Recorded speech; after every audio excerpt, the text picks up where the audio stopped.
காசி மாநகரத்தை பிரம்மதத்தன் அப்படிங்கிற ராஜா ஆட்சி பண்ணிட்டு வந்தார்.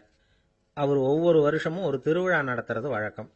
எல்லா தேசத்திலிருந்தும் எல்லா வகையான ஜனங்களும் அதில் வந்து கலந்துக்குவாங்க. ஒரு சமயம் அது மாதிரி விழா நடந்துகிட்டு இருந்தது. வைகுண்டத்திலிருந்து தேவலோகத்திலிருந்து நிறைய தேவகுமாரர்கள்லாம் காசி நகருக்கு அப்போ வந்திருந்தாங்க. அதில் முக்கியமாக ஒரு 4 தேவகுமாரர்கள். அந்த 4 பேரையும் சுற்றி ஏகப்பட்ட கூட்டம்.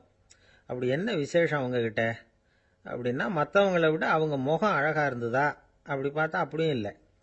அவங்க அணிஞ்சிருந்த மலர் மாலைகள் தான் அதுக்கு காரணமாக. அந்த மலர்கள்லேருந்து அப்படி ஒரு அபூர்வமான நறுமணம். இதுக்கு முன்னாடி இப்படி ஒரு நறுமணத்தை அந்த ஊர் ஜனங்க அனுபவிச்சதே இல்லை. அதுதான் அந்த 4 பேரையும் சுற்றி கூட்டம். எல்லாரும் கேள்வி கேட்க ஆரம்பித்தாங்க. உடனே அந்த 4 தேவகுமாரர்களும் எல்லாருக்கும் தெரியும்படியாக வானத்தில் எழும்பி கொஞ்சம் உயரமாக நின்றுக்கிட்டாங்க. கீழே நின்றுக்கிட்டு இருந்த அரசன்லேருந்து ஆண்டி வரைக்கும் ஒருத்தர் பாக்கி இல்லாமல் ஒரே குரலில் எல்லாரும் அவங்கள பார்த்து, எங்களுக்கும் இது மாதிரி மாலையை போட்டுக்கணும்னு ஆசையாக இருக்குது, அதுக்கு நீங்கள் தான் அருள் பண்ணணும் அப்படின்னு கேட்டுக்கிட்டாங்க. மாலை போட்டுக்கிறதுனா எல்லாருக்கும் ஆசையாக தானே இருக்கும். அந்த 4 தேவகுமாரர்களில் ஒருத்தர் புத்தர் பிரான். அவர் சொன்னார், பூலோகவாசிகளே, நான் சொல்கிறத கொஞ்சம் பொறுமையாக கேளுங்க. கக்காரு அப்படிங்கிற கற்பக விருஷத்தின் மலர்களால் தொடுக்கப்பட்டது இந்த மாலை. இதுக்கு நிறைய சக்தி உண்டு. எந்த காலமும் இது வாடாது, வாசனையும் குறையாது. ஆனால் இதை அணிந்து கொள்றதுக்கு சில தகுதிகள் தேவை அப்படின்னார். என்ன தகுதி அது சொல்லுங்களேன் அப்படின்னு ஏக காலத்தில் எல்லாரும் சத்தம் போட்டாங்க. தீய இயல்புகள் உள்ளவங்க, இழிந்த சிந்தனை, இழிந்த செயல் உள்ளவங்க இந்த மாலையை அணிய முடியாது அப்படின்னார். அவ்வளோதான். கூட்டத்தில் சத்தம் போட்டவங்கள்லாம் மெதுவாக அப்படி அடங்க ஆரம்பிச்சிட்டாங்க.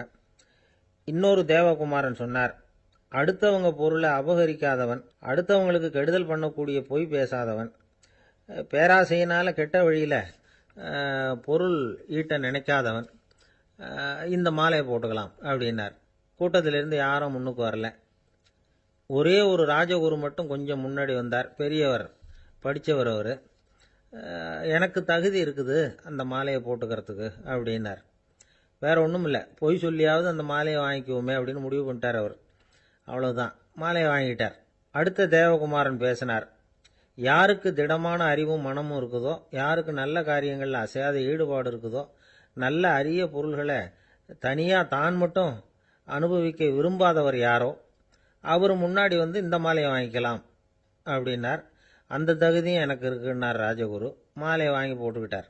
இன்னொரு ராஜகுமாரன் பேச ஆரம்பித்தார். அறநெறியில் செல்வம் சேர்க்கணும், ஆடம்பர பொருள்களுக்கு அடிமையாகக்கூடாது, வெற்றி அடைஞ்சாலும் கர்வம் வரக்கூடாது, அப்படிப்பட்டவங்க இந்த மாலையை போட்டுக்கலாம்னார்.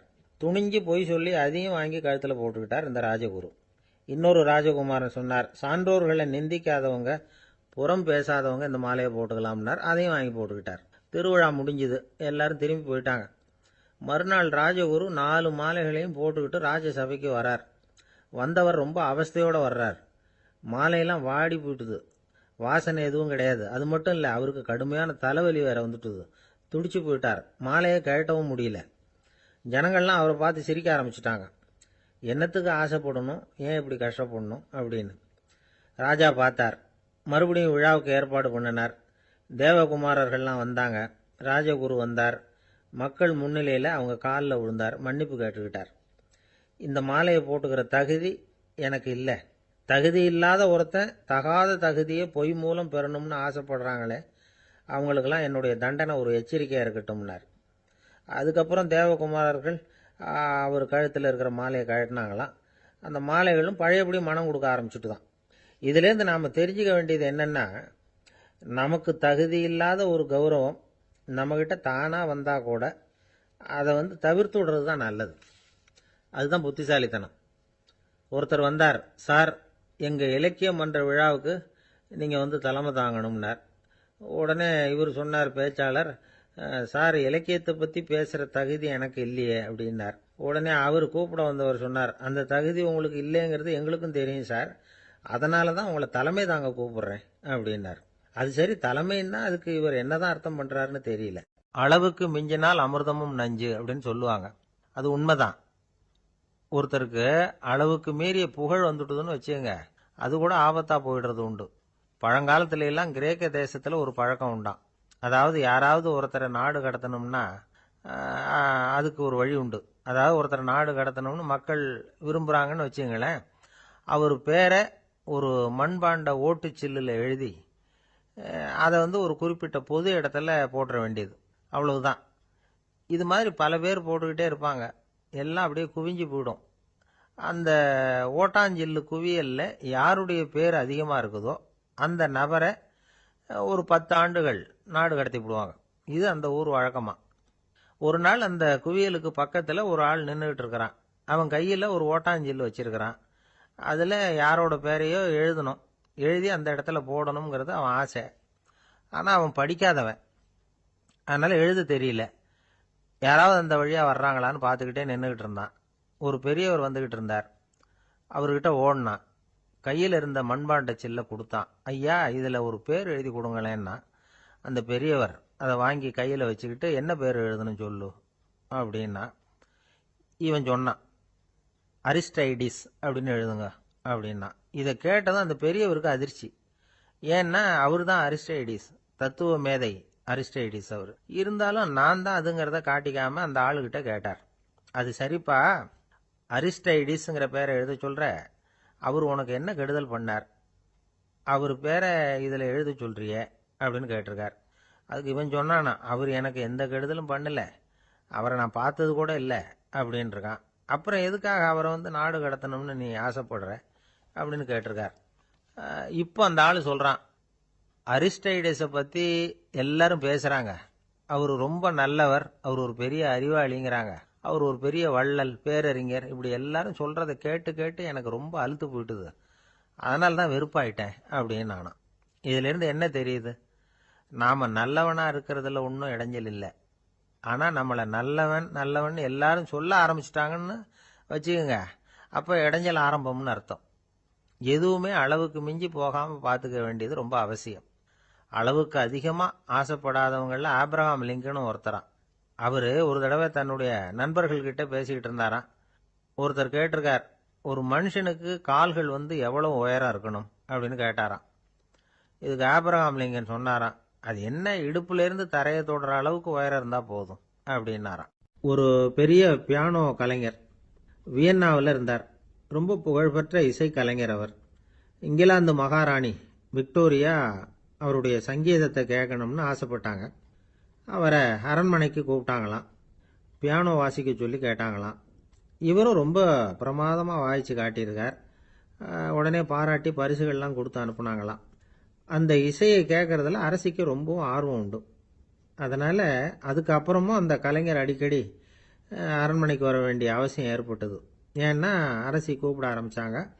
இவர் போகணும், அங்கே இசை நிகழ்ச்சி நடத்தணும், இவர் அங்கே பாடி வாசிக்கிறது உண்டு. ஒரு தடவை மகாராணி அவரை பார்த்து, உங்கள் நாட்டு தேசிய கீதம் பாடுங்களேன் அப்படின்னு கேட்டாங்களாம். உடனே அவர் தன்னுடைய நாடான ஆஸ்திரியாவின் தேசிய கீதத்தை பாடியிருக்கிறார். அவர் பாட ஆரம்பித்த உடனே மகாராணி எழுந்திரிச்சு நின்னாங்களாம். அதுக்கு மரியாதை செலுத்துகிற நோக்கத்தோடு பாட்டு முடிகிற வரைக்கும் அப்படியே நின்றுக்கிட்டு இருந்தாங்களாம். இதுதான் அந்த அரசியினுடைய பெருந்தன்மை. அதாவது நாட்டுப்பற்றுங்கிறது அந்த அளவுக்கு அப்படி இருக்கணும். இப்படி ஒரு அரசியே நம்ம நாட்டு தேசிய கீதத்துக்கு எழுந்திரிச்சு நின்று மரியாதை செலுத்துகிறாங்க அப்படிங்கிறத புரிஞ்சிக்கும் பொழுது அந்த முதிய கலைஞரின் மகிழ்ச்சிக்கு அளவே இல்லையாம். அதுக்கப்புறம் அந்த பியானோ கலைஞர் ஒரு நாள் தன்னுடைய நண்பர் ஒருத்தர்கிட்ட பேசிக்கிட்டு இருந்தாராம். அப்போ சொன்னாராம், மகாராணியார் எனக்கு எவ்வளவோ பரிசுகள்லாம் கொடுத்துருக்குறாங்க, ஒரு தடவை எனக்கு வைரக்கல் பதித்த அணி ஒன்றை கூட பரிசாக கொடுத்தாங்க. ஆனால் அதை விட உயர்ந்த விலை மதிக்க முடியாத அணி என்ன தெரியுமா? நான் என்னுடைய நாட்டு தேசிய கீதத்தை நான் பாடுறப்போ அவங்க எழுந்திரிச்சு நின்று மரியாதை செலுத்தினாங்களே, அதுதான் எனக்கு கிடைச்ச மிகப்பெரிய பரிசு அப்படின்னாராம். எனக்கு தெரிஞ்ச சங்கீத வித்வான் ஒருத்தர் இருக்கார். சமீபத்தில் ஒரு நாள் அவரை பார்த்தேன். எப்படி போயிட்டுருக்கு உங்கள் தொழில் அப்படின்னு கேட்டேன்.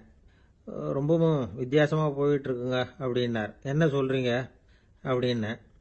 முன்னாடியெல்லாம் நான் பாடினா எதிரில் இருக்கிறவங்க தான் எழுந்திரிச்சு போயிட்டு இருந்தாங்க. இப்போ எப்படின்னா நான் பாட ஆரம்பிச்சுட்டா உடனே பக்கவாத்தியக்காரனே எழுந்திரிச்சு போயிடுறான் அப்படின்னார் ரொம்ப வேதனையோட. ஒரு ஊரில் ஒரு ராஜா இருந்தார். அவர் அடிக்கடி காட்டுக்கு வேட்டையாட போவார்.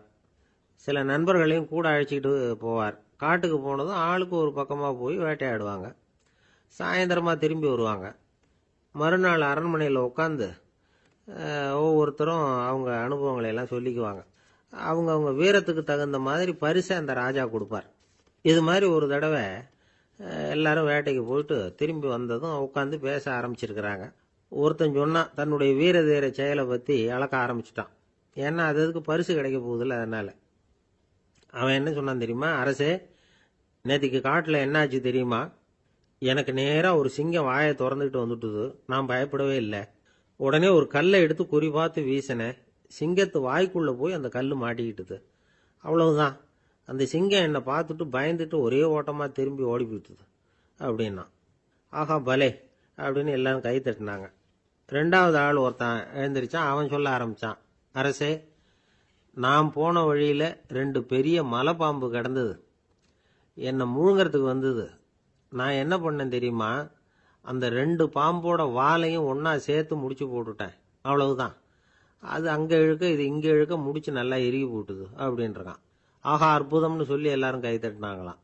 அடுத்தபடியாக 3வது ஆள் ஒருத்தன் வந்தான். அவன் சொல்ல ஆரம்பித்தான், மன்னா, நான் போன பாதையில் குறுக்க ஒரு ஆறு. அதில் இறங்கி குளித்தேன். யாரோ காலை பிடிச்சி இழுக்கிறது மாதிரி இருந்தது. திரும்பி பார்த்தா ஒரு பெரிய முதலை. நான் உடனே அப்படியே ஒரு துள்ளல் துள்ளி அது முதுகில் போய் உக்காந்துக்கிட்டேன். அதை அப்படியே கரைக்கு நீந்த வச்சேன். கரைக்கு வந்து சேர்ந்ததும் அப்படியே ஒரே துள்ளி குதிச்சு கரைக்கு வந்துட்டேன் அப்படின்றான். அவன் தன்னுடைய வீரத்தை அப்படி சொல்லியிருக்கான். அடடா எப்பேற்பட்ட வீரம் அப்படின்னு எல்லாரும் கை தட்டினாங்களாம். 4வது ஆள் எழுந்திரிச்சான். மன்னா, நான் போன இடத்துல ஒரு கரடி வந்து என்னை துரத்த ஆரம்பிச்சுட்டுது. நான் ஒரு மலை உச்சிக்கு வந்துட்டேன். அதுக்கப்புறம் ஒரு அடி எடுத்து வச்சாலும் அதில் பாதாளத்தில் விழ வேண்டியது தான். அந்த நேரம் பார்த்து ஒரு பெரிய ராட்சச கழுகு அந்த பக்கமாக பறந்து வந்தது. நான் உடனே அப்படியே உயர எழும்பி அந்த கழுகோட காலை பிடிச்சிக்கிட்டேன். அப்படியே தொங்கிக்கிட்டே வந்தேன். ஒரு நல்ல இடம் வந்ததும் தொப்புன்னு கீழே குதிச்சு நடந்து வந்துட்டேன்னா. இதுக்கும் எல்லாரும் கை தட்டுறாங்க. கடைசியாக ஒரு ஆள் எழுந்திரிச்சான். அரசே, நான் வந்து போன வழியில் ஒரு பெரிய யானை குறுக்க வந்தது. பயங்கரமாக சத்தம் போட்டுக்கிட்டே வந்தது. நான் பயந்து ஓடலை. உடனே என்ன பண்ணேன் தெரியுமா? அந்த யானையோட வாலை பிடிச்சி தூக்கினேன். தலைக்கு மேலே தூக்கி கரன்னு சுற்றினேன். வேகமாக சுற்றி வீசி எறிஞ்சேன். அவ்வளவுதான். அதே ஸ்பீடில் அந்த யானை மேலே போக ஆரம்பிச்சுட்டுது. இன்னும் கூட அது போய்கிட்டே தான் இருக்குது, கீழே விழவே இல்லைன்னா. இதை கேட்டதும் ராஜாவுக்கு கோபம் வந்துட்டுது. என்ன முட்டாள்னு நினச்சிக்கிட்டு பேசுறியா? யானையை வந்து நீ வாலை பிடிச்சி தூக்குன, அதை நான் நம்பணுமா அப்படின்னார். உடனே இவன் பணிவாக பதில் சொன்னான், அரசே, ஒரு சிங்கத்து வாயில கல் மாட்டிக்கிட்டதை நம்புறீங்க, மலைப்பாம்பு வாலை பிடிச்சி முடிச்சு போட்டதை நம்புறீங்க, முதல்ல முதுகில் சவாரி பண்ணதையும் நம்புறீங்க, கழுகு காலை பிடிச்சிக்கிட்டு பறக்கிறதையும் நம்புறீங்க. அப்படி நம்புறப்ப நான் சொன்னதை மட்டும் நம்பக்கூடாதா அப்படின்னு கேட்டானான். பொய் சொன்னவங்கெல்லாம் தலையை தொங்க போட்டுக்கிட்டாங்களாம். ராஜா அவங்கள பார்த்து சொன்னாராம், நீங்கள் எல்லாரும் என்னை முட்டாளாக்கி இருக்கிறீங்க. கடைசியாக பேசின இவன் தான் எனக்கு உண்மை எது பொய் எதுங்கிறத புரிய வச்சிருக்கிறான். இவன் தான் உண்மையான தைரியசாலி அப்படின்னு சொல்லி அவனுக்கே பரிசையெல்லாம் கொடுத்து பாராட்டினாராம். இப்படி ஒரு கதை. உண்மையை நிலைநாட்டுகிறவன் தான் உண்மையான வீரன் அப்படிங்கிறத இதிலிருந்து நாம் புரிஞ்சுக்கணும். இந்த காலத்துல எல்லாம் பொய் சொன்னாதான் பழைக்க முடியுங்கிறது ஒரு சில பேரோட நம்பிக்கை. ஒரு அப்பாவுக்கு தன் மகனுக்கு பொய் சொல்ல தெரியலையேங்கிற கவலை. பொய் சொன்னாதான் இந்த உலகத்தில் பிழைக்கலாம், ஆனால் இவனுக்கு அது தெரியலையே, அதனால் இவனை அழைச்சிட்டு போய் நடுக்கடலில் விட்டுட்டு வந்துடுவோம் அப்படின்னு அழைச்சிட்டு புறப்பட்டான். கடற்கரைக்கு போனான். மகனுக்கு சந்தேகம், எங்கேப்பா என்னை அழைச்சிட்டு போகிறேன்னு கேட்டிருக்கான். கடலில் மீன் பிடிக்க கற்றுக் கொடுக்க போகிறேன் உனக்கு அப்படின்னானா. நான் ஏற்கனவே மீன் பிடிச்சிட்டேனேன்னானா இவன் மகன். எங்கே அதுன்னு கேட்டிருக்கான் அப்பங்காரன். சுட்டு சாப்பிட்டுட்டேன் இருக்கான் புள்ள. அப்பங்காரன் பார்த்தான், சரி நம்ம புள்ள பொழைச்சிக்கோ அப்படின்னு சொல்லி திருப்பி அழைச்சிட்டு வந்துட்டான். நம்மள சில பேர் ரொம்ப தைரியமாக இருப்பாங்க. நாம் கூட சொல்கிறது உண்டு, அந்த ஆளுகிட்ட வர்றதுக்கு எமன் கூட பயப்படுவான் அப்படின்னு சொல்கிறது உண்டு. தைரியசாலிகளை நெருங்கிறதுக்கு எமன் பயப்படுவான் அப்படின்னு சொல்கிறது உண்மைதான். அது பொய் இல்லை. மன வலிமை இருக்கு பாருங்க, அது மனுஷனை காப்பாற்றும். இது வந்து மருத்துவ ரீதியான உண்மை. உடல் கோளாறுகள் மன ஆரோக்கியத்தை பாதிக்கும். மன எழுச்சி, மன போராட்டம் இதெல்லாம் வந்து உடல் இயக்கத்தில் மாறுதலை உண்டாக்குது. சில வகையான நோய்களுக்கும் மனசுக்கும் இருக்கிற சம்பந்தம் என்னங்கிறத பற்றியெல்லாம் இப்போ ஆராய்ச்சி பண்ணுறாங்க. ஆஸ்மா, மூட்டு வலி, பெருங்குடல் அழற்சி, உயர் இரத்த அழுத்தம், சோரியாசிஸுங்கிற தோல் வியாதி, வயிற்று புண்ணு, இந்த தைராய்டு நச்சுத்தன்மை, இது மாதிரி நோய்களை உண்டாக்குறதுல மனசோட பங்கு என்னங்கிறத பற்றியெல்லாம் ஆய்வு பண்ணி பார்த்துருக்குறாங்க. எதுக்கு எடுத்தாலும் சோர்ந்து போகிறது, தோண்டு போகிறது, இப்படிப்பட்ட மனவாகு, அதோட யாரும் நமக்கு உதவ முடியாது அப்படிங்கிற மனோபாவம், கைவிடப்பட்ட மனநிலைமை, இதெல்லாம் நோயோட தீவிரத்தை ரொம்ப அதிகரிக்க செய்யுதான். இவங்கெல்லாம் அந்த கை கால் வலிக்குது, உடம்பு அசதியாக இருக்குது, தூக்கம் வரல, முதுகு வலிக்குது, உடம்புல உணர்ச்சி குறையுது, கை கால் விரல்லாம் மரத்து போகுது, இப்படி ஏதாவது சொல்லிக்கிட்டு டாக்டர்களை தேடி வந்துக்கிட்டு இருப்பாங்க. நெஞ்சு வலி யாருக்கு வருது தெரியுமா? பதற்றம், போட்டி மனப்பான்மை, அளவுக்கு அதிகமான வேகம், துடிப்பு, பேராசை, இதுலேயும் கட்டுப்பாடு, நேரம் தவறாமை, அப்புறம் இதெல்லாம் உள்ள மனவாக உள்ளவங்க இருக்கிறாங்கல்ல, அவங்க பெரும்பாலும் நெஞ்சு வலிக்கு ஆளாயிடுறாங்களாம். ஃப்ரீட்மேன் அப்படிங்கிறவர் நிறைய ஆராய்ச்சியெல்லாம் பண்ணி பார்த்துட்டு இதை உறுதிப்படுத்தியிருக்கிறார். அவர் பண்ணின ஆராய்ச்சியில் என்னெல்லாம் தெரிய வந்தது தெரியுமா? பொறுப்பு அதிகம் உள்ளவங்களுக்கு கண்டிப்பாக ரத்த அழுத்தம் வரும், அதிகமாக இருக்குமா. அதே மாதிரி கண்டிப்பாக இருக்கிறாங்கல்ல, அவங்களுக்கும் ரத்த அழுத்தம் அதிகரிக்குமா. ரத்த அழுத்தம் தனக்கு அதிகமாக இருக்குங்கிறத தெரிஞ்சுக்கிட்டவங்க தலைவலி, மயக்கம், இந்த தலை சுத்தல், அசதி, இது மாதிரியான உணர்வுகளை அவங்களுக்கு வந்துடும், அது மாதிரி உணர்வு. ஆனால் உண்மை என்ன தெரியுமா? இதெல்லாம் ரத்த அழுத்தத்தினால இல்லை, ரத்த அழுத்தம் கட்டுப்பாட்டுக்குள்ளே இருந்தால் கூட இவங்க இப்படி நினைக்கிறாங்களாம். இதுக்கு காரணம் மனசு தான் அப்படிங்கிறார் அவர். சில பேர் எப்படி தெரியுமா? ஒருத்தர் மாரடைப்பால் இறந்து போனார் அப்படின்னு கேள்விப்பட்டால் போதும், இறந்து போகிறதுக்கு காரணம் இதயம்தான் அப்படிங்கிற பீதியால், இதய தளர்ச்சி அப்படிங்கிற மனநோயால் பாதிக்கப்படுறார். இவங்கெல்லாம் அடிக்கடி தங்களுடைய இதய பகுதியை தொட்டு பார்த்துக்குவாங்க, நாடியை பிடிச்சி பார்த்துக்குவாங்க, அடிக்கடி மூச்சை உள்ளுக்கு இழுத்து வெளியில் விட்டு வலி வருதா அப்படின்னு பார்த்துக்கிட்டு இருப்பாங்க. வேறு எங்கேயாவது வலிச்சா கூட நெஞ்சை வலிக்குதா அப்படின்னு பார்ப்பாங்க. நெஞ்சு வலிக்குதுன்னு கூட சில பேர் சொல்ல ஆரம்பிச்சிருவாங்க. ஆஸ்மாவுக்கும் மனசுக்கும் சம்பந்தம் உண்டு. தீர்வு காண முடியாத மன போராட்டங்கள் எல்லாத்துக்கும் அடுத்தவங்களையே சார்ந்து இருக்கிற மனநிலை, இதெல்லாம் ஆஸ்மாவினுடைய தீவிரத்தை அதிகப்படுத்திடும். பயம், இது எப்படின்னா என்ன நடக்குமோங்கிற பதற்ற நிலை, அப்புறம் இந்த பயம், இதெல்லாம் சுவாசித்தலை அதிகரிக்க செய்யுது இல்லையா. இதனால் ரத்தத்தின் காரத்தன்மை அதிகமாகி நோயின் தீவிரமும் அதிகமாகுது. மன போராட்டம், மனக்கவலை, மன இறுக்கம், இதெல்லாம் தோல் வியாதியை தூண்டி விடுதான். இது மாதிரி இன்னும் எவ்வளவோ இருக்குது. அதனால் இன்றைக்கி நமக்கு தேவை என்னன்னா மன வலிமை, மலர்ந்த முகம், இது ரெண்டு இருந்துட்டுதுன்னா பலவிதமான நோய்கள் நம்மக்கிட்ட நெருங்கி வராது. டாக்டர், என்ன நெருங்காமல் இருக்கிறதுக்கு நான் ஒரு காரியம் பண்ணுறேன் அப்படின்னார் ஒருத்தர். அவர் என்ன அர்த்தத்தில் சொன்னார்னா, டாக்டர் அவரை நெருங்காமல் இருக்கிறதுக்கு அவர் ஒரு காரியம் பண்ணுறாராம். நண்பர்கிட்ட சொன்னார். நண்பர் கேட்டார், அது என்ன காரியம் பண்ணுற அப்படின்னு கேட்டார். தினம் ஒரு ஆப்பிள் பழம் சாப்பிட்றேன்னார் அவர். ஏன்னா ஆங்கிலத்தில் ஒரு பழமொழி சொல்லுவாங்கள்ல, an apple a day keeps doctor away அப்படிம்பாங்க. ஒரு ஆப்பிள் பழம் சாப்பிட்டா டாக்டர் விலகியே இருப்பார், டாக்டர்கிட்ட போக வேண்டிய அவசியம் இருக்காது அப்படிங்கிறதுக்காக அந்த பழமொழி சொல்கிறது. என்ன, நான் யாருமே நெருங்காமல் இருக்கிறதுக்கு நான் ஒரு காரியம் பண்ணுறேன்னார் இன்னொருத்தர். டாக்டர் நெருங்காமல் இருக்கிறதுக்கு ஆப்பிள் பழம் சாப்பிட்றேன்னார் அவர். என்னை யாருமே நெருங்காமல் இருக்கிறதுக்கு நான் ஒரு காரியம் பண்ணுறேன்னார் இன்னொருத்தர். அது என்னன்னு கேட்டோம். தினம் ஒரு பூண்டு சாப்பிட்றேன்னார். ஏ கார்லிக் எ டே கீப்ஸ் எவ்ரிபடி அவே அப்படின்னு அதுக்கு ஒரு புது விளக்கமும் கொடுத்தார். என்னை விட யோக்கியம் இந்த உலகத்தில் வேற யாரும் இல்லை சார் அப்படின்னார் ஒருத்தர். அவரை விட அயோக்கியன் வேற யாரும் இருக்க முடியாதுங்கிற முடிவுக்கு கேட்டவங்க வந்துட்டாங்களாம். மனுஷனுக்கு இருக்கிற ஒரு மிகப்பெரிய குறையே தன்கிட்ட இருக்கிற குறை அவனுக்கு தெரியாமல் போகிறது தான். ஆனால் அடுத்தவங்ககிட்ட இருக்கிற குறை இவனுக்கு தெளிவாக தெரிஞ்சிடும். ஒரு ஒட்டகம் ஒரு கொக்கை பார்த்து ஒரு கேள்வி கேட்டுதான். என்ன கேள்வி தெரியுமா? உன் கழுத்து ஏன் இப்படி வளைஞ்சு போயிருக்குது அப்படின்னு கேட்டிருக்கு. இதுக்கு உடம்பே வளைச்சல். இது போய் கொக்கை கிண்டல் பண்ணுது. இன்னைக்கு மனித சுபாவமும் கிட்டத்தட்ட இப்படித்தான் இருக்குது. இந்த உலகத்தில் குறையில்லாத மனிதர்கள் யாரும் கிடையாது, நாம உள்பட அப்படிங்கிறத முதல்ல நாம் நல்லா புரிஞ்சுக்கணும். ஒரு ஊரில் ஒரு விற்பனை நிலையம் இருந்தது. செல்ல பிராணிகளை விற்பனை செய்கிற நிலையம் அது. நாய், கிளி, பூனை இப்படி நிறைய வச்சு விற்பனை பண்ணிகிட்டு இருக்கிறாங்க. நாய்க்குட்டி விற்பனை செய்கிற பகுதியில் ஒரு சிறுவன் நின்றுக்கிட்டு இருந்தான். விற்பனை செய்கிற ஆளுகிட்ட விலை கேட்டுக்கிட்டு இருந்தான். அதோ இருக்குதே அந்த நாய்க்குட்டி என்ன விலை அப்படின்னு கேட்டானா. 1000 ரூபா அப்படின்னாரான். சரி, அது வேணாம், இது என்ன விலைன்னு இருக்கான். 500 ரூபா அப்படின்னாரான். இந்த சின்ன பையன் கையில் வச்சுருந்தது வெறும் 50 ரூபா தான். அதனால இதை விட குறைச்சலா கிடைக்குமான்னு பார்த்துருக்கான். அந்த கடையில் ஒரு மூலையில் சரியாக கவனிக்கப்படாமல் ஒரு நாய்க்குட்டி படுத்து கிடந்தது. பாவமாக கத்திக்கிட்டு இருந்தது. அதை பார்த்ததுமே இவனுக்கு அது ரொம்ப பிடிச்சி போச்சு. உடனே அந்த கடைக்காரரை பார்த்து, அதுவும் அந்த மூலையில் படுத்து கிடக்குதே அந்த நாய்க்குட்டி என்ன விலை அப்படின்னு கேட்டிருக்கான்.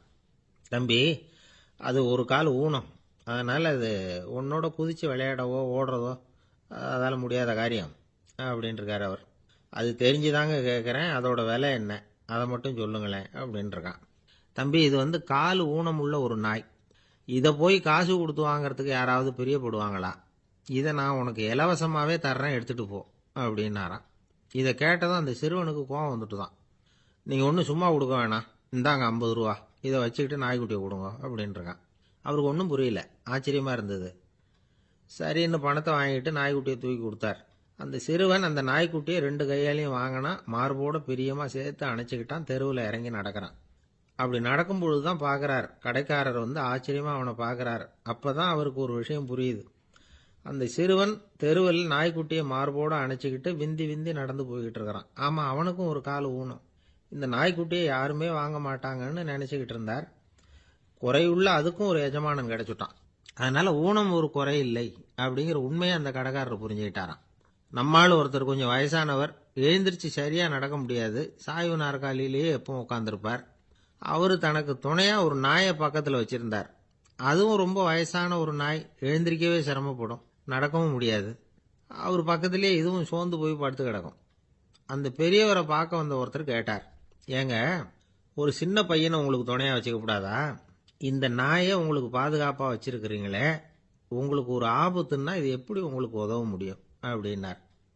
அப்போ அவர் சொன்னாராம், எனக்கு ஒரு ஆபத்துன்னா அந்த சமயத்தில் இந்த நாய் என்னை தனியாக விட்டுட்டு ஓடி போயிடாமல் இருக்கணும்ல, அதுக்காக தான் இதை நான் வச்சிருக்கிறேன் அப்படின்னாராம். ஒரு ஊரில் ஒரு ராஜா இருந்தார். பெரிய அரண்மனையில் தான் இருக்கிறார். எல்லா வசதியும் இருந்தது. இருந்தாலும் அவர் எல்லாரும் சொல்கிறது எப்படி தெரியுமா? பிச்சைக்கார ராஜா. அப்படி ஒரு பேர் அவருக்கு நிலைச்சி போச்சு.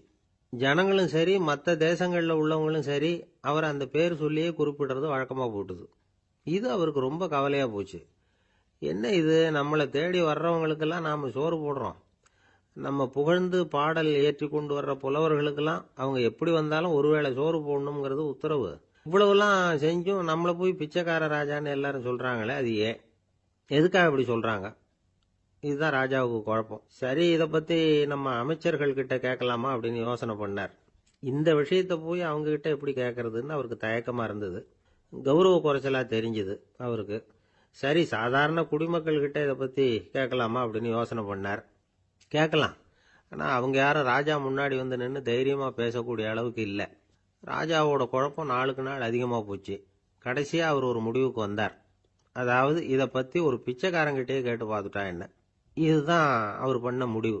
உடனே மாறு வேஷம் போட்டுக்கிட்டு நகர்வலம் போனார். ஒரு பிச்சைக்காரனை கண்டுபிடிச்சார். இதை பாருப்பா, நம்ம ராஜாவை எல்லாரும் பிச்சைக்கார ராஜான்னே சொல்கிறாங்களே, அதுக்கு என்ன காரணமாக இருக்கும் அப்படின்னு கேட்டார். அதுக்கு அவன் சொல்கிறான், இதுக்கான பதிலை இன்னும் ஒரு 30 நாளில் சொல்கிறேன் அப்படின்னா. உடனே இவருக்கு சந்தோஷம். உண்மையை அவங்ககிட்ட சொன்னார். நான் வேற யாரும் இல்லை, நான் தான் இந்த நாட்டு ராஜா. இப்போ நீ என் கூடவே வந்துடும், அரண்மனையிலேயே தங்கிக்கோ. 30 நாள் கழித்து எனக்கு பதில் சொல்லிவிட்டு அதுக்கப்புறமா நீ போகலாம் அப்படின்னு சொல்லி அழைச்சிட்டு வந்துட்டார். அரண்மனையில் ஒரு மூலையில் அவன் தங்கறதுக்கு இடம் கொடுத்தார். தினம் 2 வேளையும் இவனுக்கு சோறு போடுங்க அப்படின்னு உத்தரவு போட்டார். ராஜா கொடுத்த இடத்துல போய் உக்காந்துக்கிட்டான் அந்த பிச்சைக்காரன். தினமும் அந்த அரண்மனையில் நடக்கிறதையெல்லாம் கவனிச்சுக்கிட்டு வந்தான். வேளைக்கு சாப்பாடு வரும், சாப்பிட்டுக்கிட்டு இருக்கான். இப்படி 30 நாள் முடிஞ்சுது. ராஜா வந்தார். என்ன, என்னோட கேள்விக்கு பதில் என்னன்னு கண்டுபிடிச்சிட்டியான்னார். கண்டுபிடிச்சிட்டேன்னா. என்ன எல்லாரும் பிச்சைக்கார ராஜான்னு சொல்கிறாங்களே, அது நியாயமாக படுதா உனக்குன்னு கேட்டார். நியாயமாக தான் படுது, சந்தேகம் இல்லாமல் நீங்கள் பிச்சைக்கார ராஜா தான். என்னதான் நீங்கள் வசதியோடவும் படைபலத்தோடவும் இருந்தால் கூட நீங்கள் எங்கள் வர்க்கத்தை சேர்ந்த ஆசாமி தான் அப்படின்னு அடித்து சொல்லிவிட்டான் அந்த ஆள். ஏனால் அப்படி சொல்கிறேன்னு கேட்டார் இவர். அரசே, ஒரு உண்மையை கண்டுபிடிச்சி சொல்கிறதா நான் உங்ககிட்ட சொன்னேன். நீங்கள் ராஜ பரம்பரைன்னா உடனே உங்கள் கழுத்தில் கிடக்கிற முத்து மாலையை கழட்டி பரிசாக கொடுத்துருப்பீங்க, பொன்னையும் மணியையும் கொடுத்துருப்பீங்க. ஆனால் நீங்கள் அப்படி செய்யலை. என்னை ஒரு மூலையில் உட்கார வச்சு 2 வேளை சோறு போட சொன்னீங்க. உங்களை தேடி யார் வந்தாலும், யார் பாராட்டி பேசினாலும் அல்லது பிரச்சனைகளை சொன்னாலும் நீங்கள் செய்கிற ஒரே காரியம் சோறு போடுறது தான். பிச்சைக்காரனுக்கு சோறு மட்டும்தான் உலகம். உங்க விஷயத்திலையும் நீங்க அப்படித்தான் நினைக்கிறதாக தெரியுது. நல்லா கவனிங்க. எந்த ஒரு பிரச்சனைக்கும் சோறு தான் முடிவுன்னு நினைக்கிறீங்க பாருங்க. நீங்க சந்தேகமில்லாத எங்களை சேர்ந்த ஆளுதான் அப்படின்னு விட்டான் அந்த பிச்சைக்காரன். அதுக்கப்புறம் தான் அந்த ராஜா தன்னுடைய தவறுகளை எல்லாம் திருத்திக்கிட்டாராம். பசின்னு வர்றவங்களுக்கு சோறு தான் போடணும், அது தப்பு இல்ல. பாராட்ட வர்றவங்களுக்கெல்லாம் சோத்தையே போட்டு அனுப்புனா இப்படிதான் பேர் வரும். எனக்கு தெரிஞ்ச ஒருத்தர் தினமும் யாராவது ஒருத்தரை தன் வீட்டுக்கு அழைச்சிட்டு போவார், சாப்பாடு போட்டு அனுப்புவார். முன்னறிவிப்பு இல்லாம திடீர்னு ஒரு விருந்தாளியோட வீட்டுல போய் இவர் நிக்கிறது வழக்கம்.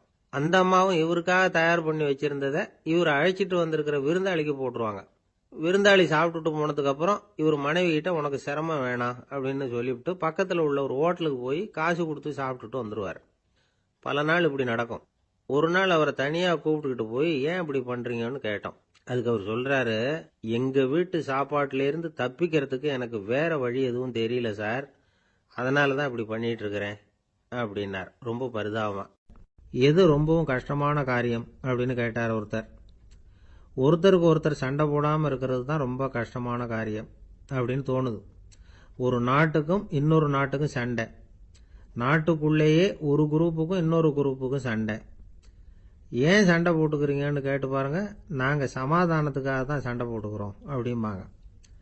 வாழறதுக்காக பிறந்த மனுஷன் லட்சியத்துக்காக உயிரை விட தயார் அப்படின்னு சொல்லிட்டு இருப்பான். அப்படி உயிரை விடுறவங்கள நாமளும் பாராட்டுவோம்.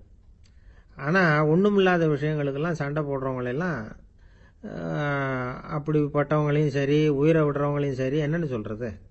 யுத்தங்களாலேயும் சண்டைகளாலேயும் நாம் அடையிறது என்னங்கிறது ஒரு பக்கம் இருக்கட்டும், இழக்கிறது என்ன தெரியுமா? ஏராளமான உயிர்கள். ரத்தம் சிந்தறதுக்கு நான் தயார் அப்படின்னு மார்தட்டி சொல்லலாம். ஆனால் ரத்தம் சிந்தினா உயிர் காத்துக்கிட்டு இருக்க தயார் இல்லை. அதாவது உயிர் நமக்காக காத்துக்கிட்டு இருக்க தயார் இல்லை. இழக்கிற ரத்தத்தை ஈடுகட்டினா தான் உயிரை காப்பாற்ற முடியும். அதனால இது சம்பந்தமா ஆராய்ச்சி செய்கிற கட்டாயம் ஏற்பட்டு போச்சு. அதோட விளைவா புதுசாக ஒன்றை கண்டுபிடிச்சிருக்கிறாங்க. அதுதான் செயற்கை ரத்த பொடி. இப்போ இந்த திடீர் சாம்பார் பொடி, திடீர் ரசப்பொடி, திடீர் காப்பி பொடி இப்படிலாம் சொல்கிறோம்ல, அது மாதிரி இது திடீர் ரத்த பொடி. இஸ்ரேல் ஒரு சின்ன நாடு, மக்கள் தொகை குறைச்சல், அதோட போர்கள் வேற. அதனால் காயம்பட்டவங்களை காப்பாற்றியே தீர வேண்டிய கட்டாயம். காப்பாற்றணும்னா ரத்த இழப்பை தடுக்கணும். அப்படின்னா உடனடியாக புது ரத்தம் செலுத்தி ஆகணும். திடீர்னு ரத்தம் வேணும்னா எங்கே போகிறது? அதுவும் கிடைக்கிற ரத்தம் சேர்ற குரூப்பாக இருக்கணும். ஒரு வேடிக்கை பார்த்தீங்களா, நான் வேற குரூப்பு நீ வேற குரூப்புன்னு இவன் சண்டை போடுறான். இதில் அடிபட்டவனுக்கு ரத்தம் கொடுக்க போனால் அதுலேயும் அது வேற வேற குரூப்பாக இருக்குது. அது ரத்தமும் வேற வேற குரூப்புன்னு சொல்லிட்டு இருக்குது. எந்த குரூப்பு ரத்தம் வேணும்? அது உடனடியாக கிடைக்கலன்னா என்ன பண்ணுறது? இப்படிப்பட்ட கஷ்டம்லாம் நமக்கு வந்துடுது. இதுக்காக தான் விஞ்ஞானிகள் இந்த ரத்த பொடியை கண்டுபிடிச்சிருக்கிறாங்க. அதாவது ஒரு ஆள் அடிபட்டு போட்டான்னு வச்சுங்களேன், அவனுக்கு ரத்தம் கிடைக்கல. உடனே என்ன பண்ணலாம்? இந்த சுத்தப்படுத்தப்பட்ட தண்ணீரை கொஞ்சம் எடுத்துக்க வேண்டியது, அதில் இந்த ரத்த பொடியை கரைக்க வேண்டியது. இப்போ இந்த செயற்கை ரத்தம் தயாராகிட்டுது. இதை அந்த ஆள் உடம்புல ஏற்றி விட்டுற வேண்டியது. இயற்கையாக நம்ம உடம்புல இருக்கிற ரத்தம் என்னென்ன வேலை செய்யுதோ அதே வேலையை இதுவும் செய்யும். அதாவது ஆக்சிஜனை உடம்புல எல்லா இடத்துக்கும் எடுத்துகிட்டு போகுது. அந்த வேலையை இந்த செயற்கை ரத்தமும் செஞ்சுடுது. ஆனால் ஒரு விஷயம், இந்த செயற்கை ரத்தம் ஒரு அவசரத்துக்கு தான் உபயோகப்படுத்தலாம், ஒரு முதல் உதவி மாதிரி. அதை அப்படியே நிரந்தரமாக விட்டுற முடியாது. பின்னாடி தேவையான குரூப்பு உண்மையான ரத்தம் கிடைச்ச உடனே அதை செலுத்திக்கணும். உண்மையான ரத்தத்தை 20லேருந்து 40 நாள் வரைக்கும் தான் பாதுகாக்க முடியும். அதுவும் குளிர்பதன பெட்டியில். அதுக்குள்ளே உபயோகப்படுத்தலைன்னா அது வீணாக போயிடும். இந்த ரத்த பொடி அப்படி இல்லை, எவ்வளோ நாள் வேணும்னாலும் அப்படியே வச்சுருக்கலாம். குளிர்பதன பெட்டியும் தேவையில்லை. ஆனால் ஒன்று, இது தண்ணியில் கலந்து செயற்கை ரத்தமாக ஆக்கிவிட்டா அதோட வலு 72 மணி நேரம் தான், அதாவது 3 நாள். அதுக்குள்ளே அந்த ஆசாமியை எங்கேயாவது ஆஸ்பத்திரிக்கு தூக்கிட்டு போய் உண்மையான ரத்தத்தை கொடுத்துடணும். சண்டையில் அடிபடுறவங்க, சாலை விபத்தில் அடிபடுறவங்க, இவங்களுக்கெல்லாம் அவசரத்துக்கு கை கொடுத்து உதவுறது இந்த செயற்கை ரத்த பொடி. அதுக்கப்புறம் நாம் கொடுக்குற ரத்தம் தான் அவங்கள காப்பாற்றணும். இன்னைக்கு ரத்தத்தை தானமாக கொடுக்க தயாராக இருக்கிற நல்ல உள்ளங்கள் ஏராளம். எவ்வளவு ஆக்சிடென்ட், ஆப்ரேஷன், இதில் சம்மந்தப்பட்டவங்களை காப்பாற்றுறது நாம் தானமாக கொடுக்குற ரத்தம் தானே. ஒரு ஆக்சிடெண்ட்டு, ஒரு ஸ்கூட்டர் ஒரு ஆள் மேலே மோதி விட்டுது, பார்த்து வரக்கூடாதா அப்படின்னா அந்த ஆள், நீ தான் பார்த்து நடக்கணும், ஏன்னா 20 வருஷமாக நான் அந்த ஸ்கூட்டரை ஓட்டிக்கிட்டு இருக்கிறேன் அப்படின்னு நான் இவன். இதுக்கு அவன் சொன்னானா, நீ தான் பார்த்து ஓட்டணும், ஏன்னா 40 வருஷமா நான் இப்படி நடந்துகிட்டு இருக்கிறேன் அப்படின்னானா. ஒரு ஆள் அசையாம கிடக்கிறார், அவர் இருக்காரா போயிட்டாராங்கிறத எப்படி முடிவு பண்றோம்? அவர் மூக்குக்கு முன்னாடி புறங்கையை வச்சு பார்க்குறோம், மூச்சு வருதா இல்லையா அப்படிங்கிறத கண்டுபிடிக்கிறதுக்காக. மூச்சுங்கிறது அவ்வளவு முக்கியமான ஒரு விஷயம். சுவாசம் இல்லைன்னா எதுவுமே இல்லை. நம்ம பூமி இருக்க, அது கூட சுவாசிக்குதுங்கிறத சோவியத் விஞ்ஞானிகள் கண்டுபிடிச்சிருக்கிறாங்க. பூமிக்கு மேலே இருக்கிற மண் அடுக்கில் காற்றில் உள்ள ஆக்சிஜன் ஆக்சிகரணம் அடையுது அப்படின்னு தான் இதுவரைக்கும் எல்லாரும் நம்பிக்கிட்டு இருந்தாங்க. ஆனால் இப்போ என்ன கண்டுபிடிச்சிருக்கிறாங்கன்னா, அந்த ஆக்சிஜன் பூமிக்குள்ள 1 கிலோமீட்டர் ஆழம் வரைக்கும் ஊடுருவி போகுதான். பூமிக்குள்ள 2 பக்கமும் பல கிலோமீட்டர் வரைக்கும் பரவுதான். பூமிக்குள்ள இருக்கிற நீர்நிலை அடுக்குகள் தான் நுரையீரல் செய்கிற வேலையை செய்யுதான். நம்ம உடம்புல நுரையீரல் இல்லைன்னா ஒன்றும் நடக்காது. ஒரு மரத்தை தலைகீழாக தொங்க போட்டால் எப்படி இருக்கும்? அப்படி யோசிச்சு பாருங்க. அப்படி தான் இதுவும், நுரையீரலும் அப்படி தான் இருக்கும். வலது பக்கம் ஒன்று, இடது பக்கம் ஒன்று. வலது பக்கம் நுரையீரல் கொஞ்சம் பெருசாக இருக்கும், நுட்பமான நரம்பு குழாய்கள் அதில் இருக்கும். கோடிக்கணக்கான நுண்ணிய குழாய்களை வச்சுக்கிட்டு தான் அது வேலை செய்யுது. 25 கோடி குழாய்கள் இருக்கும். அதை அப்படியே முழுசாக பிரித்து பரப்புனா ஒரு டென்னிஸ் கோர்ட்டில் பாதி பரப்பளவு இருக்குமா. நுரையீரல் நிறம் கருஞ்சிவப்பு தான். புகை அதிகமாக உள்ளே போச்சுன்னா அது கருப்பாயிடுது. காற்றுல உள்ள பிராணவாயுவை இது இழுத்து எடுத்துக்கிட்டு ரத்தத்தை சுத்தப்படுத்துகிற முக்கியமான வேலையை இது செய்யுது. அசுத்த காற்றை வெளியில் அனுப்பி வச்சுருது. ஒருத்தர் வேகமாக ஓடி வரார், அவருக்கு மூச்சு இறைக்கும். பயங்கரமாக எதையாவது பார்த்து விடுறார், உடனே மூர்ச்சை ஆயிடுவார். இது மாதிரி சமயங்களில் வேற எந்த தூண்டுதலும் இல்லாமல் நுரையீரல் தானாகவே இயங்கும். இப்படி ஒரு அவசியம் ஏற்படுறப்போ இயக்கத்தை தூண்டி விடுற முக்கியமான இணைப்பு மூளைக்கு கீழே முதுகு எலும்புக்கு மேற்பகுதியில் இருக்குது.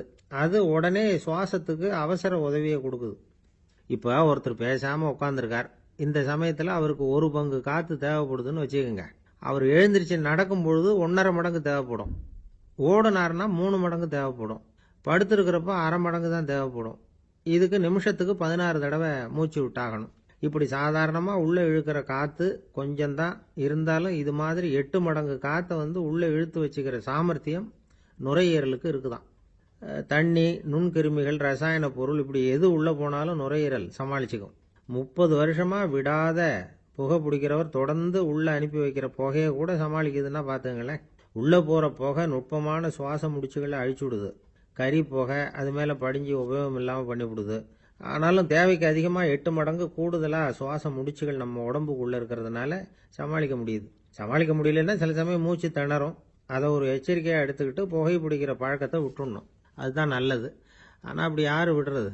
இணை பிரியாத 2 நண்பர்கள் இருந்தாங்களாம். 2 பேரும் விடாமல் சிகரெட் குடிக்கிறவங்க. அதில் ஒருத்தன் செத்து போட்டான். இன்னொருத்தன் அதுக்கப்புறம் 2 சிகரெட்டாக குடிக்க ஆரம்பித்தானான். ஏன் இப்படி பண்ணுறேன்னு கேட்டிருக்காங்க. நான் ஒரு சிகரெட்டு தான் குடிக்கிறேன், செத்து போன என்னுடைய ஃப்ரெண்டு இருக்கானே செத்து போனவன், அவனுக்காக இன்னொரு சிகரெட்டு குடிக்கிறேன் அப்படின்னு நானா. இது ரொம்ப ஆபத்து, விட்டுடு அப்படின்னு சொல்லியிருக்காங்க. சரின்னு ஒத்துக்கிட்டான். ஆனால் அதுக்கப்புறமும் ஒரு சிகரெட் வீதமாக குடிச்சிக்கிட்டே இருந்தான். சிகரெட் பழக்கத்தை நீ இன்னும் விடலையான்னு கேட்டாங்களாம். அந்த பழக்கத்தை நான் எப்போ விட்டுட்டேன், இப்போ நான் குடிக்கிறது என் ஃப்ரெண்டுக்காக அப்படின்னு நானா. இவங்கெல்லாம் எப்படி திருந்துறது? ஒரே ஒரு ஊரில் ஒரு ராஜா இருந்தார். அவர் பேரில் மக்களுக்கு ரொம்ப மரியாதை. அவ்வளவு நல்லா ஆட்சி புரிஞ்சுக்கிட்டு வந்தார். அவருக்கு வயசாயிட்டுது. அதனால் ஒரு நாள் அமைச்சரை கூப்பிட்டார். இதை பாருங்க, எனக்கு வயசாயிட்டுது, அதனால் இந்த அரச பொறுப்பையெல்லாம் நீங்கள் ஏற்றுக்குங்க அப்படின்னார். அதுக்கப்புறம் ராணியை கூப்பிட்டார். வா, நாம் இனிமேல் இங்கே இருக்க வேணாம், காட்டுக்கு போய் தவம் பண்ணலாம் அப்படின்னு கூப்பிட்டார். இந்த செய்தி மக்களுக்கு அறிவிக்கப்பட்டது. மக்கள் உடனே கூட்டம் கூட்டமாக அரண்மனைக்கு வர ஆரம்பிச்சுட்டாங்க. மன்னரை போய் பார்க்குறாங்க. அரசே, தாங்கள் எங்களுக்கு தந்தை மாதிரி. நீங்கள் காட்டுக்கு போயிட்டா நாங்கள்லாம் இங்கே எப்படி இருக்க முடியும்? எங்களுக்கெல்லாம் எந்த துன்பமும் இல்லாமல் பார்த்துக்கிட்டு வர்றீங்க. இது மாதிரியான ஒரு அரசாட்சி இல்லைன்னா மக்கள் வாழ்ந்து என்ன பயன் அப்படின்னாங்க. இருந்தாலும் என்ன பண்ணுறது, வயசாயிட்ட காரணத்தினால இந்த முடிவுக்கு வர வேண்டியிருக்குது அப்படின்னாரா ராஜா. அப்படின்னா நீங்கள் காட்டுக்கு போக வேணாம், நாங்கள் போகிறோம். நாங்கள் அங்கே போய் தவம் பண்ணுறோம், வழிபாடு பண்ணுறோம். கடவுள் வருவார், அவர்கிட்ட வரம் வாங்கிட்டு வந்துடுறோம் அப்படின்னாங்களாம். அப்படி சொல்லிவிட்டு உடனே எல்லாரும் காட்டுக்கு போனாங்க. நாட்டு மக்கள் எல்லாரும் ஒட்டு மொத்தமாக காட்டில் உட்காந்துக்கிட்டு தவம் பண்ணுறதை பார்த்தார் கடவுள். உடனே புறப்பட்டு வந்தார். எல்லாரும் இப்படி உட்காந்துருக்கிறீங்களே, என்ன வேணும் உங்களுக்கு அப்படின்னு கேட்டார். உடனே மக்கள் எல்லாரும் ஒரு குரலில் சொன்னாங்க, சுவாமி, எங்கள் மன்னன் ரொம்ப நாளைக்கு நல்லபடியாக இருக்கணும். அவர் மகிழ்ச்சியாகவும் உடல் நலத்தோடும் இருந்தால் தான் நாங்கள் அமைதியாக வாழ முடியும். அப்படின்னாங்க. சரி, அதுக்கு என்ன செய்யணும் அப்படின்னார் ஆண்டவன். எங்கள் மன்னருக்கு இன்னும் ஒரு 100 வருஷம் ஆயுளை கொடுங்க அப்படின்னாங்க. அவ்வளவுதானே, சரி அப்படியே ஆகட்டும் அப்படின்னு சொல்லிவிட்டு ஆண்டவன் போயிட்டார். மக்கள் மகிழ்ச்சியோடு திரும்பி வந்தாங்க. மன்னா, கடவுள் வரம் கொடுத்துட்டார், நீங்கள் 100 வருஷம் வாழ போகிறீங்க அப்படின்னாங்க. இதை கேட்டதும் ராணி ராஜாவை வணங்கி நான் தவம் செய்ய போகிறேன் அப்படின்னு புறப்பட்டாங்க. உடனே மக்கள் என்ன நினச்சாங்க தெரியுமா? ஐயோ, நாம் ராஜாவுக்கு மட்டும்தானே நீண்ட ஆயுள் வேணும்னு வரம் வாங்கினோம், ராணிக்கு வாங்கலையே, அதுதான் கோபத்தில் புறப்பட்டாங்க போல இருக்கு அப்படின்னு நினச்சி வருத்தப்பட்டாங்க. ஆனால் ராணி நினச்சது அது இல்லை. ராணி போய் தவம் பண்ணாங்க, கடவுள் காட்சி கொடுத்தார். இவங்க கேட்குறாங்க, சுவாமி, ராஜாவுக்கு மட்டும் 100 வருஷம் ஆயுள்னு வரம் கொடுத்துட்டீங்க, அப்படின்னா குடிமக்களும் 100 வருஷம் இருக்கணும். இப்படிப்பட்ட குடிமக்கள் இல்லைன்னா அப்படிப்பட்ட அரசன் இருந்து என்ன பிரயோஜனம் அப்படின்னாங்களாம். ஆண்டவன் பார்த்தார், சரி அவங்களும் 100 வருஷம் வாழ்வாங்க, அது மட்டும் இல்லை, நீயும் 100 ஆண்டு காலம் வாழ வரமளிக்கிறேன் அப்படின்னு சொல்லிவிட்டு மறைஞ்சிட்டார். இதில் ஆண்டவன் வர்றதும் மறையிறதும் முக்கியம் இல்லை. இதில் கவனிக்க வேண்டியது ஆள்கிறவனின் விசாலமானம், குடிமக்களின் விசாலமானம், ஆள்கிறவன் மனைவியினுடைய விசாலமானம். இப்படி ஒரு நாடு இருந்துட்டுதுன்னா எப்படி இருக்கும் வாழ்க்கை நினச்சி பாருங்க. அதனால தான் பெரியவங்கள்லாம் சொல்கிறாங்க, இதய வாசல் திறந்தே இருக்கணும், இதயத்தின் கதவுகளை மூடாதீங்க அப்படின்னு சொல்லுவாங்க. என்கிட்ட ஒருத்தர் சொன்னார், என்னுடைய இதய வாசல் எப்பவும் திறந்தே தான் இருக்குதுன்னார். எதனால் அப்படி சொல்கிறீங்க அப்படின்னு கேட்டோம். டாக்டரே சொல்லிவிட்டார், என்னுடைய இதயத்தில் ஒரு ஓட்டை இருக்குது அப்படின்னு, வால்வு சரியில்லையா அப்படிங்கிறார். ஜென் துறவி, அவருக்கு ரொம்ப வயசாயிட்டுது, கடைசி காலம். நண்பர்களெல்லாம் கூப்பிட்டார். நண்பர்களே, நான் வித்தியாசமான முறையில் சாகணும்னு ஆசைப்படுறேன், அதுக்கு ஏதாவது யோசனை சொல்லுங்களேன் அப்படின்னு கேட்டாராம். நண்பர்கள் சிரித்தாங்க. என்ன பேச்சு பேசுகிறீங்க, சாவறதுங்கிறது என்ன விளையாட்டு கத்தனமான காரியமா அப்படின்னு கேட்டிருக்காங்க. அந்த துறவி கொஞ்ச நேரம் யோசனை பண்ணார். அப்புறம் கேட்டாராம், இது வரைக்கும் யாராவது நடந்துக்கிட்டே இறந்துருக்குறாங்களா அப்படின்னாராம். எல்லாரும் இல்லைன்னாங்களாம். ஒருத்தர் மட்டும் சொல்லியிருக்கார், அப்படியும் ஒருத்தர் இறந்துருக்கிறதாக ஒரு கதையில் படிச்சிருக்கிறேன், ஒரு ஞானியால் தான் அப்படியெல்லாம் செய்ய முடியும் அப்படின்னு அவர் சொன்னாராம். சரி, அப்படின்னா அந்த முறை நமக்கு வேணாம், நின்றுக்கிட்டே யாராவது உயிரை விட்டுருக்காங்களா அப்படின்னு விசாரிச்சாராம். அப்படியும் ஒருத்தர் இறந்துருக்கிறார் அப்படின்னாங்களாம். மறுபடியும் அந்த துறவி யோசனை பண்ணியிருக்கிறார், ஏதாவது வித்தியாசமான முறையில் நாம் போகணும் அப்படிங்கிறது அவருடைய விருப்பம். மனிதன் எப்படி வாழ்கிறானோ அப்படி இறப்பது தான் நல்லது. சரி, யாராவது தலைகீழாக யோகம் செய்யும் நிலையில் இறந்துருக்கிறாங்களா அப்படின்னு விசாரிச்சாராம். நண்பர்கள் சிரித்தாங்க. தலைகீழாக நின்னபடி இறந்ததாக நாங்கள் கேள்விப்பட்டதே இல்லை, அது முடியாத காரியம் அப்படின்னு இருக்காங்க. இப்போ அந்த துறவிக்கு திடீர்னு உற்சாகம் வந்துட்டுது. உடனே எழுந்திரிச்சார், தலைகீழாக நின்னார், அப்படியே உயிரை விட்டுட்டார். அவ்வளோதான். அந்த மடாலயத்தில் ஒரே குழப்பம், எப்படி அவரை கீழே இறக்கி படுக்க வைக்கிறது அப்படின்னு புரியல. இப்படி உயிர் விடுறதை பற்றி அவங்க இதுவரைக்கும் கேள்விப்பட்டதும் இல்லை. உண்மையிலேயே இவர் இறந்து தான் போனாராங்கிறதும் தெரியல. சோதித்து பார்த்தாங்க, இதய துடிப்பு, நாடி துடிப்பு எல்லாம் நின்று போயிருந்தது. இவர் எப்பவும் இப்படி தான், என்ன பண்ணுறது இப்போ அப்படின்னு சொல்லி எல்லாரும் குழம்பிக்கிட்டு இருக்கிற சமயத்தில் ஒரு பெரியவர் யோசனை சொன்னார். இந்த துறவியோட மூத்த சகோதரி பக்கத்து மடாலயத்தில் இருக்கிறாங்க, அவங்கள இங்கே அழைச்சிட்டு வந்தால் ஏதாவது வழி கிடைக்கும் அப்படின்னார். அந்த அம்மாவுக்கு 90 வயசு. அழைச்சிட்டு வந்தாங்க. ஒரு குச்சியை ஊன்றிக்கிட்டு அப்படியே மெதுவாக நடந்து வந்தாங்க. தம்பி, தலைகீழாக நின்று உயிர் விட்டு இறக்கிறத பார்த்தாங்க. தம்பின்னு கூப்பிட்டு பார்த்தாங்க, ஒன்றும் காணோம். உடனே என்ன பண்ணாங்க, தன்னுடைய கைத்தடியால் தம்பியோட உடலை ஒரு தட்டு தட்டினாங்க. ஏப்பா, சாகிறப்பவும் உன்னுடைய குறும்புத்தனத்தை விடலையா, இப்படியாடா சாகிறது, ஒழுங்காக செத்து தொலை அப்படின்னாங்களாம். அவ்வளவுதான். உடனே அந்த துறவி திரும்பி நேராக நின்னார். அக்கா, கோவப்படாத, நான் ஒழுங்காக சாகிறேன், எப்படி செத்தா என்ன, எல்லாம் எனக்கு ஒன்று தான் அப்படின்னு சொல்லிவிட்டு அப்படியே தரையில் படுத்து உயிரை விட்டாராம். அதுக்கப்புறம் அந்த அம்மா கோலை கையில் எடுத்துக்கிட்டு அப்படியே திரும்பி கூட பார்க்காம அவங்க பாட்டுக்கு போயிட்டாங்களாம். மரணத்தை ஒரு விளையாட்டாக ஆக்கிய அந்த துறவிக்கு வாழ்க்கையே ஒரு விளையாட்டாக தான் இருந்திருக்குது. எந்த நோக்கமும் இல்லாமல் செயல்படுறதுன்னா என்னங்கிறதும் அவருக்கு தெரிஞ்சிருக்குது. பயனை எதிர்பார்க்காம பணி செய்து வாழ்ந்து மறைந்த மகான் அவர். தம்முடைய தொழிலை விளையாட்டு போல செய்ய தெரிஞ்சவருக்கு வாழ்க்கையே ஒரு விளையாட்டாக மாறிடும். எல்லாமே விளையாட்டாகி விடுகிற போது மரணமும் விளையாட்டாகிவிடும் அப்படிங்கிறது தான் அந்த தத்துவம். ஆனால் அதுக்கு முன்னாடி உங்களுக்குள்ளே இருக்கிற உண்மையான நடிகனை நீங்கள் அடையாளம் கண்டுபிடிக்கணும். நீங்கள் நடிக்க வேண்டியதே இல்லை, நீங்கள் ஏற்கனவே நடிச்சுக்கிட்டு தான் இருக்கிறீங்க. நீங்கள் இந்த உண்மையை தெரிஞ்சுக்கணும், அவ்வளவுதான். இதுதான் ஞானிகளுடைய கருத்து. நீங்கள் தெருவில் நடந்து போயிட்டு இருக்கிறீங்க, எதிரில் வர்றவர் உங்களை பார்த்து எப்படி இருக்கிறீங்கன்னு கேட்குறார். நல்லா இருக்கிறேங்கிறீங்க. உண்மையிலேயே நாம் நல்லா இருக்க மாட்டோம், ஏதாவது உடம்புல கோளாறு இருக்கும். ஆனால் அப்படி சொல்லுவோம் நல்லா இருக்கிறேன் அப்படின்னு. அது நடிப்பு தானே. உங்களை சந்தித்ததில் ரொம்ப மகிழ்ச்சி அப்படின்னு சொல்கிறோம். உடனே கொஞ்சம் நிதானமாக யோசிச்சு பாருங்கள், உண்மையிலேயே உங்கள் மனசு மகிழ்ச்சி அடைஞ்சுட்டுதா? அது நடிப்பு தானே.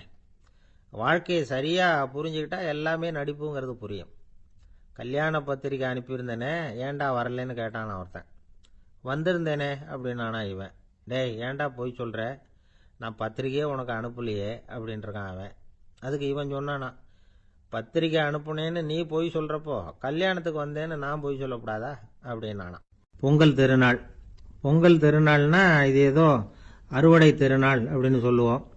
அதாவது வருஷம் பூரா நாம் பாடுபட்டு அதனுடைய பலனை அனுபவிக்கிற நாள் அப்படிங்கிறது நாம் சொல்லிகிட்டு இருக்கிறது. இது முக்கியமாக இது ஒரு நன்றி அறிவிப்பு நாள் அப்படின்னு சொல்லுவாங்க.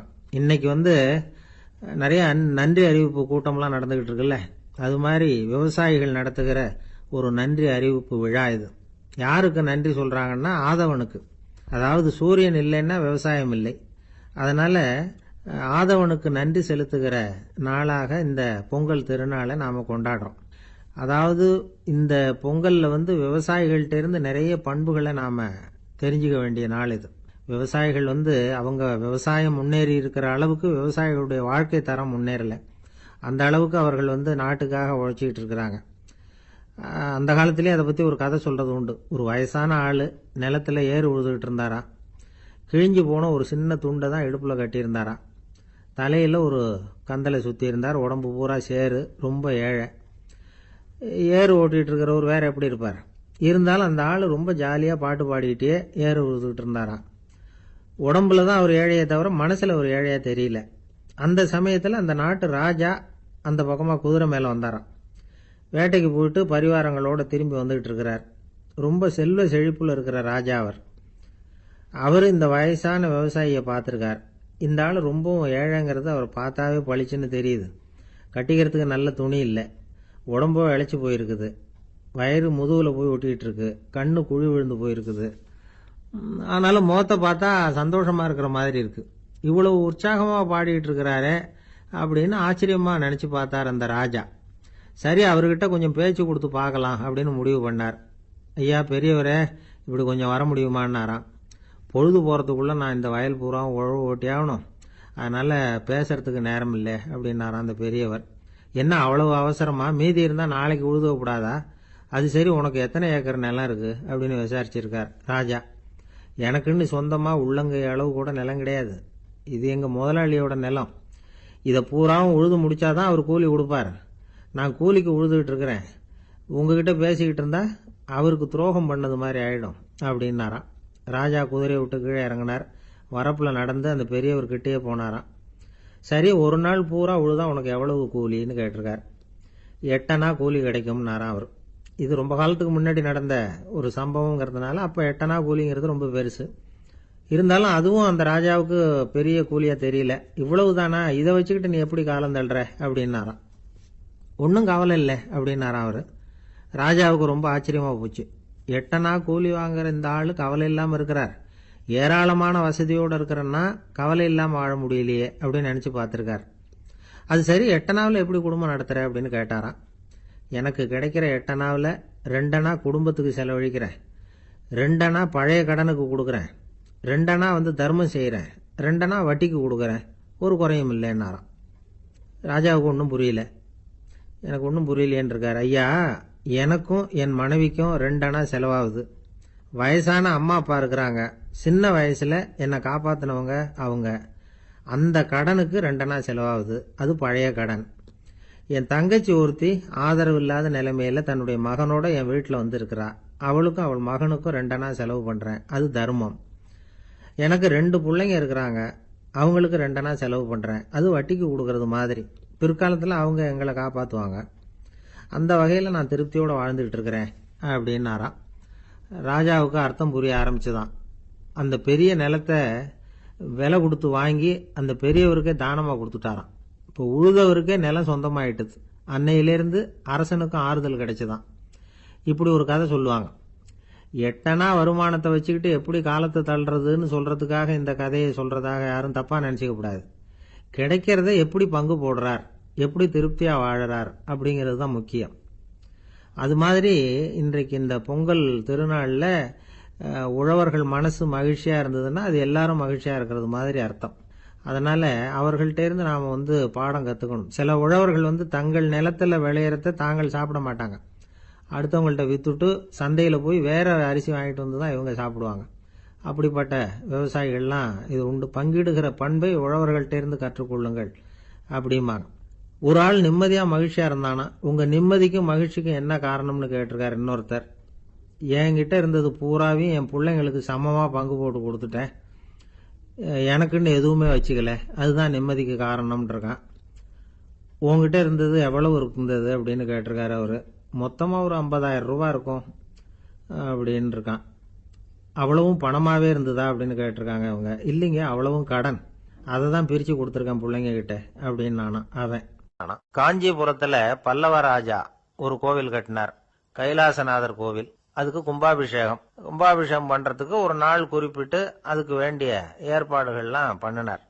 முதல் காரியமா கடவுளை வேண்டிக்கிட்டார், நீங்க இந்த கும்பாபிஷேகத்துக்கு நேரில் கலந்துக்கணும்னார். கடவுள் அந்த ராஜா கனவுல வந்தார். நீ கும்பாபிஷேகம் வச்சிருக்கிற அதே நாள்ல அதே நேரத்துல எனக்கு இன்னொரு ஊர்ல ஒரு கும்பாபிஷேகம் இருக்குது, அதுக்கு போக வேண்டியிருக்கு. அதாவது திருநின்ற ஊர்ல என்னுடைய பக்தர் ஒருத்தர், அவரும் ஒரு கோயில் கட்டி கும்பாபிஷேகம் செய்யறார், நான் அதுக்கு போக வேண்டியிருக்கு, அதனால உன்னுடைய தேதியை நீ மாத்தி வச்சுக்கோ அப்படின்னார். கடவுள் தான் எங்கேயும் இருக்கிறவராச்சே, அவர் நினைச்சா 2 இடத்துலயும் இருந்து கோயில் கும்பாபிஷேகத்தை நடத்த முடியாதா? ஏன் அப்படி செய்யல? அது ஒரு முக்கியமான காரணத்துக்காகத்தான். திருநின்ற ஊர்ல இருந்த பூசலாருங்கிற அந்த அடியாரின் பெருமையை இந்த உலகத்துக்கு எடுத்து காட்டணுங்கிறதுக்காகத்தான் கடவுள் அந்த ராஜா கிட்ட அப்படி சொன்னார். சரி, அந்த அடியார் அப்படி என்னதான் பெருசா கோயில் கட்டி விட்டார்? ராஜா கட்டின கோயிலை விட பெருசா? அவர் கட்டினது கருங்கல்லாலேயோ மண்ணாலேயோ மரத்தாலேயோ இல்ல. அவர் கட்டின கோயில் வேற மாதிரி. அது மனசால கட்டின கோயில், மனசுக்குள்ள இருக்கிற கோவில், மனக்கோவில். அந்த அடியார் தன்னோட மனசுக்குள்ள மாசக்கணக்கா ஒவ்வொரு கல்லா சேர்த்து கட்டின கோவில். இந்த விஷயம் ராஜாவுக்கு தெரியாது. அவர் என்ன நினைச்சுட்டாரு, அது நாம கட்டின கற்கோயிலை விட ரொம்ப பெருசா இருக்கும் போல இருக்கு அப்படின்னு நினைச்சுட்டாரு.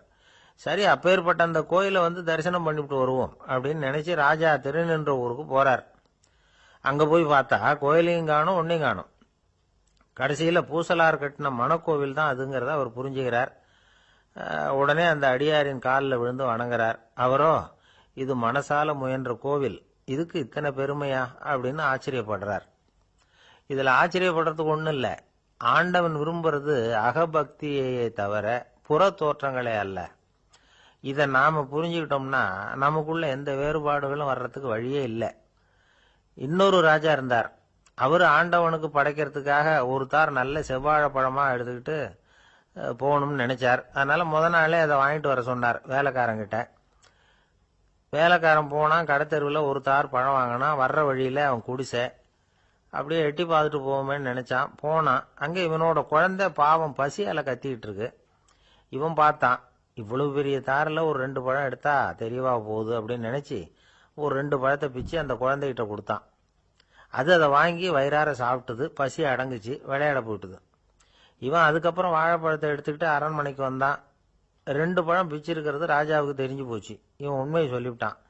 உடனே ராஜா, கடவுளுக்கு படைக்க வேண்டிய பொருளை குழந்தை எச்சில் பண்ண விட்டுருக்கியே அப்படின்னு சொல்லி அவனை கட்டி வச்சு சாட்டையால் அடிச்சார் பாவம். மறுநாள் பழத்தை கோயிலுக்கு எடுத்துட்டு போனார். கடவுள் முன்னாடி வச்சார். கடவுள் கண்ணை திறந்து பார்த்தார், பழம்லாம் அழுகி இருக்குது. என்ன இது அழுகி போன பழம் அப்படின்னார். ராஜா முழிச்சார். நல்லா தானே இருந்தது அப்படின்னு நினைச்சார். அப்போ கடவுள் அந்த ராஜா கிட்ட சொன்னாராம், இத பார்ப்பா, இந்த தாரில் 2 பழம் தான் நல்ல பழம், அந்த 2 பழங்களையும் நேத்திக்கே நான் சாப்பிட்டுட்டேன் அப்படின்னாராம். அப்பதான் ராஜாவுக்கு புரிஞ்சுது, ஏழை குழந்தையின் பசியை தீர்க்கறதுக்காக உதவுன அந்த 2 பழம் தான் இறைவன் சாப்பிட்ட பழம்னு. இறைவன் இருக்கிற இடம் எது? இதுதான்.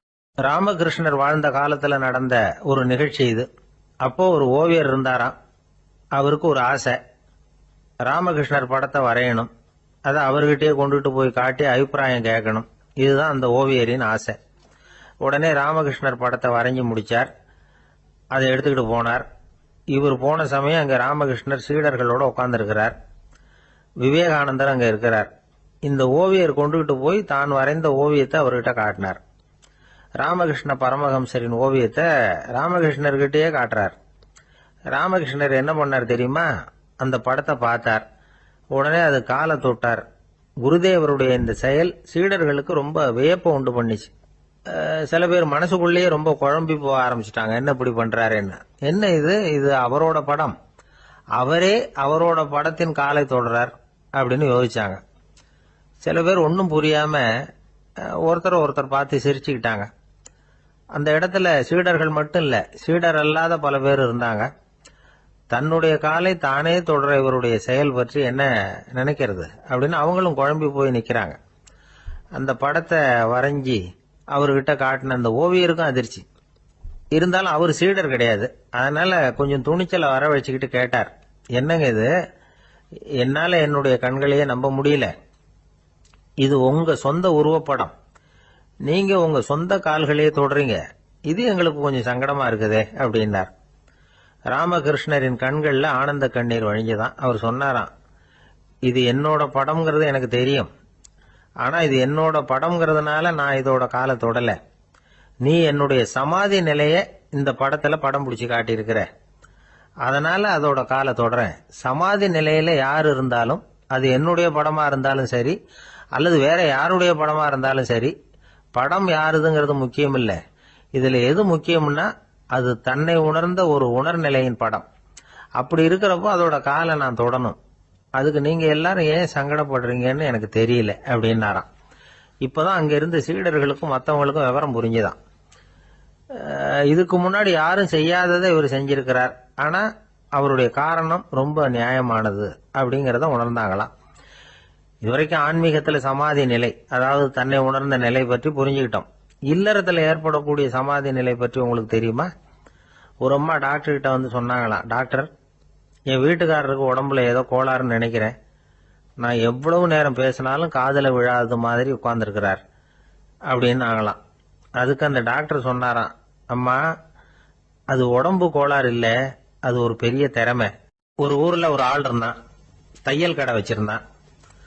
அவங்கிட்ட ஒருத்தன் ஒரு சட்டை துணி எடுத்து கொடுத்து தைக்க சொல்லியிருந்தான். வர்ற சனிக்கிழமை வா, வந்து வாங்கிட்டு போ அப்படின்னு அவன் சொல்லியிருந்தான். அதே மாதிரி இவன் வந்தான். அவன் தச்சு வச்சிருந்த சட்டையை கொடுத்தான். இவன் வாங்கி அங்கேயே போட்டு பார்த்தான். கை நீளம் ஒண்ணுக்கு ஒண்ணு வித்தியாசமா இருந்தது. வலது கை இடது பக்கத்தை விட நீளம் குறைச்சலா இருந்தது. அவன் முணுமுணுக்க ஆரம்பிச்சுட்டான், என்ன இது இப்படி தைச்சுட்டியேன்னு. இதுக்கு அவன் சொன்னான், ஐயையோ, இதுக்காகவா சங்கடப்படுறீங்க? வலது கையை மட்டும் கொஞ்சம் உள்ள இழுத்தாப்புல வச்சுக்கிட்டீங்கன்னா சரியா போகுது. மற்றபடி அந்த சட்டையில உள்ள கலை அம்சத்தை கவனிங்க, எவ்வளவு அற்புதமா தச்சிருக்கேன் பாருங்க. ஒரு சின்ன குறைய இப்படி எல்லாம் பொருட்படுத்த வேண்டியதில்ல.